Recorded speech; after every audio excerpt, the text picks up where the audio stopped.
இன்றைக்கி எங்களுக்கு என்கேஜ்மெண்ட் டே. சரி, ரொமான்டிக்காக வீடியோ எடுக்கலாம் அப்படின்னு பார்த்தா கையை நீட்டினா இவர் என்ன அப்படின்னு கேட்டுட்டு இதுதான் அவரோட ரியாக்ஷனாக இருந்தது. அட நில்லையா, விட்டுட்டு போகாத, நானும் வரேன்னு சொல்லி பின்னாடியே ஓடிட்டு இருந்தேன். அது சரி, நான் எதுக்கு கூட்டிகிட்டு போயிட்டுருக்கேன், இன்றைக்கி என்ன கேட்க போகிறேன், ஏன் இவ்வளோ வித்தியாசமாக இது நடந்துட்டுருக்கு அப்படின்ற மாதிரி தான் அவர் யோசிச்சுட்ருக்காரு. ஃபைனலாக நான் கேட்டுட்டேன், எனக்கு என்ன டே யோசிச்சு சொல்லுங்கள் அப்படின்னு சொல்லி.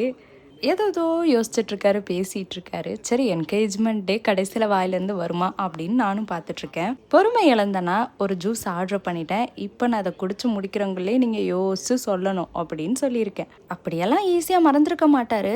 அப்புறம் என்ன நம்மளை வச்சு காமெடி பண்ணுறாரோ அப்படின்ற யோசனையும் எனக்கு போயிட்டு இருந்தது. ஃபைனலி சூப்பராக கண்டுபிடிச்சிட்டாரு. எல்லாமே தெரிஞ்சுதான் இருந்திருக்குது. 2 பேருக்குமே சர்ப்ரைஸ் பண்ணிக்கிறது அப்படின்றதெல்லாம் கிடையாது. 2 பேருமே எல்லா விஷயத்தையுமே சேர்ந்து டிஸ்கஸ் பண்ணி செய்கிறது தான் பிடிக்கும்.